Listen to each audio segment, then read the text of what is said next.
Commissioners voting to remove fluoride from our drinking water. Fluoride fight. Miami-Dade commissioners vote to remove the mineral from our tap water, and this could impact more than 3 million people. Tuberculosis, a bacterial infection that affects the lungs, now in the Kansas City, Kansas area. State officials report 67 active cases in 2 counties and 79 latent cases where people are infected but not sick and can't spread it to others. There are 2 deaths associated with the outbreak, which health officials say started in January 2024. CDC says flu rates in the United States have reached the highest level in 15 years. We are having the worst influenza season in the United States in 15 or 16 years at least. So this means there's far more people with influenza in the United States than we've had in a very long time. With that comes more people who end up in the hospital. With that comes more deaths. Nearly 500 people have been infected in the state since January.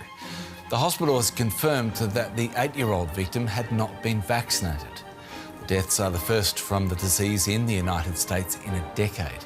Measles was declared eradicated in America in the year 2000, but officials fear misinformation over vaccines is fueling public skepticism and a resurgence of the disease.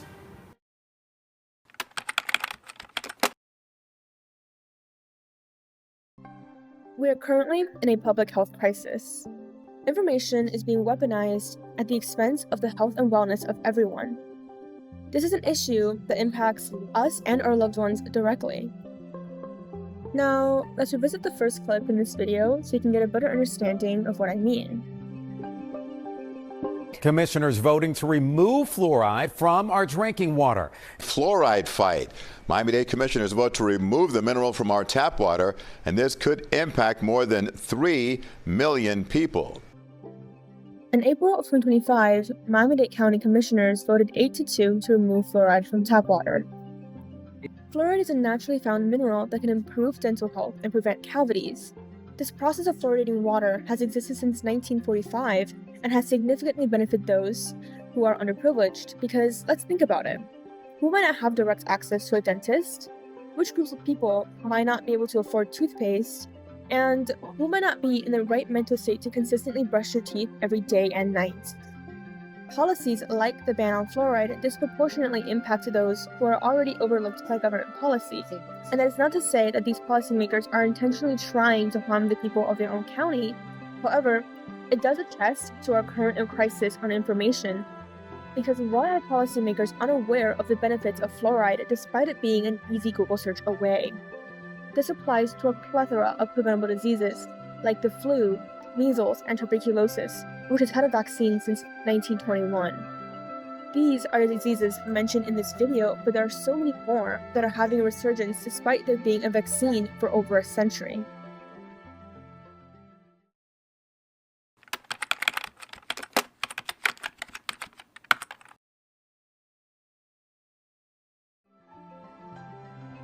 Well, there are numerous reasons why public health information is dwindling. But regarding unvaccinated children, one major reason is the misinformation being spread online that worried parents are taking in at face value. This anxiety was seen during the peak of the COVID-19 pandemic in 2021, where parents were fearmongered against vaccinating their children, often on Facebook groups. Heather Simpson said she got dragged into this as before she was about to have her first child. She went on social media and she found a whole lot of misinformation. Have a listen.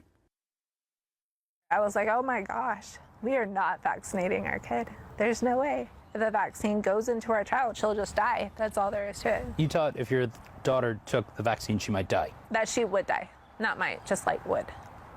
Whenever there is a discussion in the group about vaccinations or masks, the vibe is disturbed. Really? Yeah, there's a lot of hate, a lot of name calling. They'll be like, why are you putting this in your body? No thanks, I don't want to be a science experiment. They'll tell people, oh, well, you're stupid for wanting to get it. One of the front lines of the COVID-19 vaccine misinformation wars is in an unexpected place. Mommy groups on Facebook. Do you want to see? They're hesitant. There's distrust, generally speaking. Like, what do they say? They're concerned about infertility. Maureen Gornaccia is a doula who runs a Facebook group called Crunchy Moms of Florida. She's had to monitor the group much more closely since COVID-19 hit. People take these actions against modern medicine like vaccines because they're afraid. As mentioned in the second CNN clip by the moderator of the Crunchy Moms of Florida Facebook group, anti-vax rhetoric increased after the COVID-19 pandemic. But where did that lead us? By March of 2025, the USA has a total of 103 million cases and 1.2 million deaths as a result of COVID-19. With the technology and resources available to the American people, those cases and deaths should be much lower. Misinformation can be deadly. Wait. Speaking of deadly, wasn't there a tuberculosis outbreak in Kansas?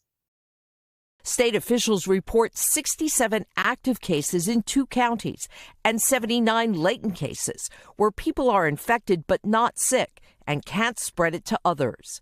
There are 2 deaths associated with the outbreak, which health officials say started in January 2024. Okay, so let's talk about tuberculosis. Tuberculosis, TB for short, is an airborne disease spread by a bacteria called Mycobacterium tuberculosis, and it impacts the lungs.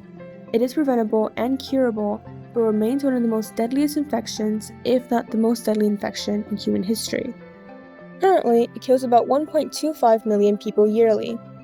There is a vaccine for TB, but it is not commonly administered in the US because of the low chance of someone actually getting the disease in a more developed nation. However, there are some people who are vulnerable to TB, like those who are immunocompromised and very old or very young. Now, how is this related to technology and misinformation? Day 1 of having raw milk. I drink raw cow's milk, and here's why. I recently started drinking raw milk, and here's why. Raw milk is amazing for humans. Here's why our family switched to drinking raw milk.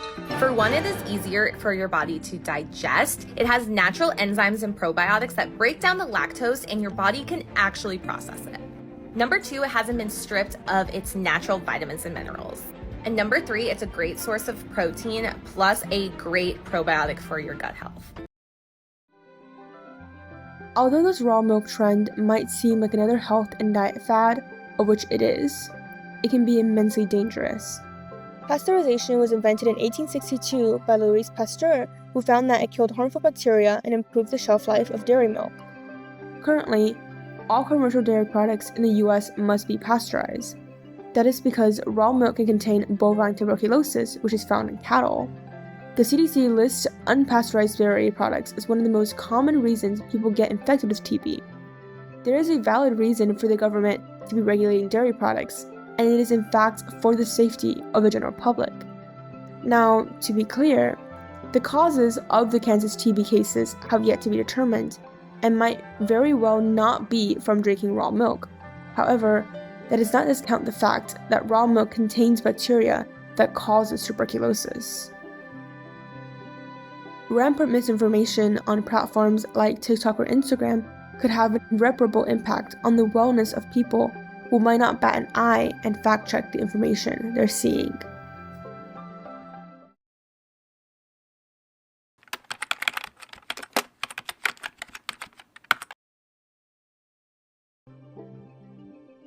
Ultimately, people simply want the best for themselves and their family, and if that includes removing fluoridated water, not vaccinating their children, or drinking raw milk, then those are the beliefs they'll perpetuate. However, you don't have to succumb to fears about the unknown because we all have access to information about public health. We all can choose who and what to believe in. Should we believe in unnerving headlines that capture both our attention and our emotions, or should we listen to professionals in fields who work to improve the health of the people? Instead of letting technology use you, use technology to protect yourself and your loved ones. Do your research on the content you might unconsciously consume, especially on social media. Double check to make sure the information you're being fed is not made with malicious intent or simply coming from a place of ignorance. When you go to share something you found online, use resources available to you, like your cell phone, to ensure that you're protecting yourself and others from misinformation. And finally, most importantly, verification before transmission.